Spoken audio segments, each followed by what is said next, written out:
It's a pleasure to have the opportunity to speak to you this morning on a subject about which I have felt passionately for years. And I consider myself very fortunate because I spent the first part of my career with companies that frankly took this for granted. Procter & Gamble, Mars, Pillsbury, all great brand owners. And I have to say that I find it something of a shock to learn that there are these other kind of companies where this is not inbred. And so I'm going to share some of my experiences to explain that paradox. I began at Procter & Gamble, who invented the brand management system. There was a gentleman called Neil McElroy who wrote a memorandum in 1931 which invented the concept of brand men, as he called them. And there were 7 aspects to the job description that he proposed.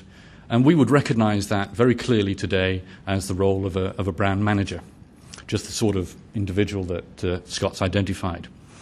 Mr. McElroy himself became Camay brand manager, and I happened to work on that brand myself at Procter & Gamble, so I do feel something of an affinity. He must have been quite a distinguished man because he later became president of Procter & Gamble at the age of 43. And 10 years later, he was recruited by President Eisenhower to be Secretary of State for Defense.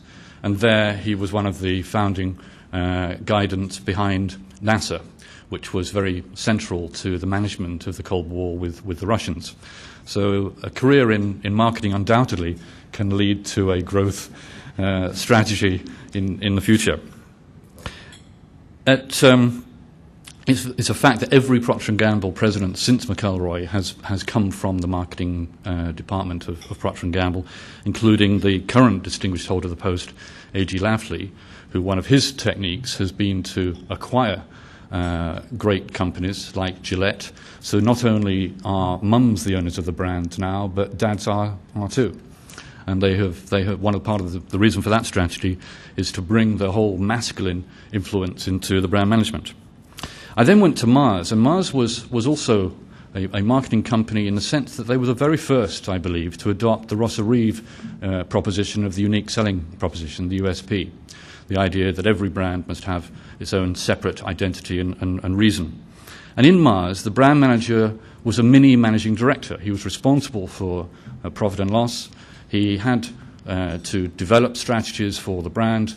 He had to sell those strategies to the other departments that would help him to deliver them. He had to get R&D and manufacturing and finance and sales to sign off on the recommendations that he was making to the board.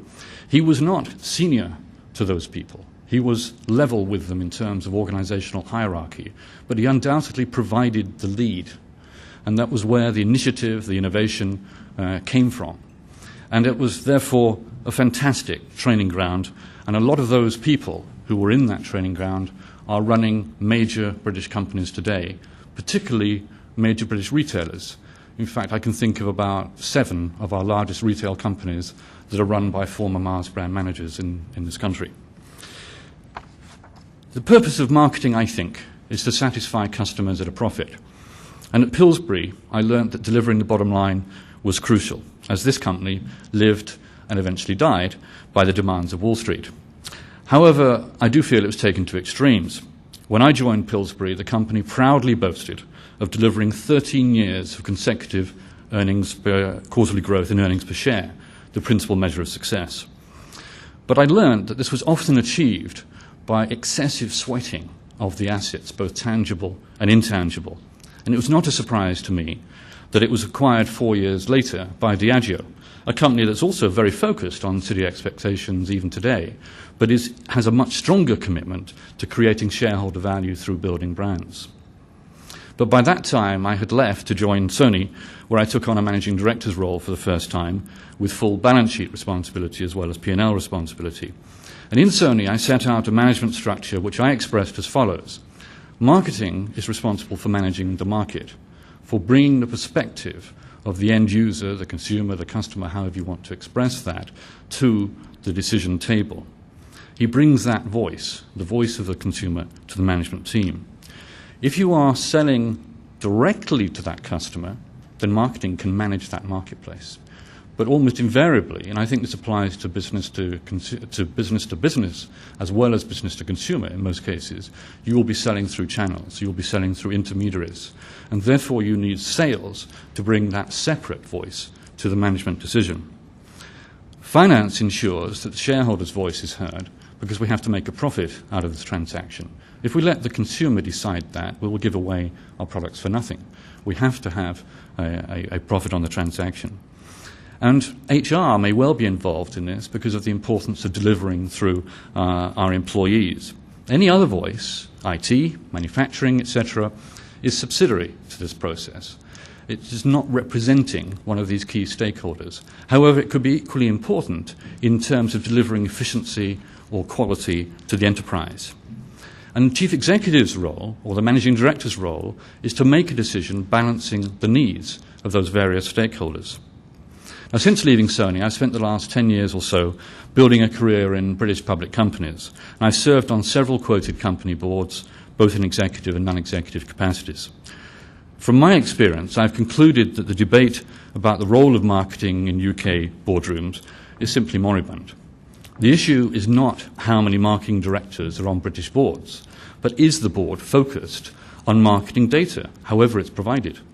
Is it market-focused in its decision-making? Or is it, as I think too many boards are, focused on the rearview mirror with a lot of retrospective financial data?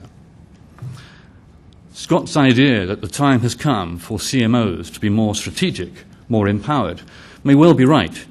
For me, as I said, growing up in a very well-ordered universe like Procter & Gamble and Mars, it was a shock to learn that there were other less successful companies using different methods. But I don't think it means that marketing-trained people are always the right people to head up our companies. Some of the banks were run by marketers instead of people who actually understood risk management. And Sony, where I spent 10 very happy years, was perhaps a more successful company when it was being run by engineers who had one eye on the technology and the other on the marketplace. For more than 10 years now, it's been run by marketers with less understanding of what the technology can do. I think in technology businesses, it is one of those businesses where you can't ask the customer what they want because they don't know what's possible. You have to have the inspiration of people who do know what's possible, but they have to have the insight to be able to communicate and explain that to the marketplace. Sony should, of course, have had the iPods and the flat-screen television. That was their territory. They were firmly in that place and still are, but they lost out because they'd lost sight of what was possible. And I don't think this point is only valid about Sony. I've actually seen some research into some American technology product companies that indicated a significant advantage for chief executives of smaller companies with an engineering background. Mid-sized companies with revenues between $1 million between $100 million and $1 billion, whose companies had engineering experience, had a median 3-year growth rate of 98%, compared to just 66% for companies whose CEO had no engineering background. And I also think that the time is right in that there will be a massive change in the way that economies and therefore companies are run. And there will need to be both a strong focus on markets and on cash generation. And so finally, let me give you a few comments on where I think tomorrow's CEO will come from. One of the essential characteristics that is growing in importance today is a leader's ability to anticipate market opportunities before anyone else sees them, and to have the discipline and agility to seize them.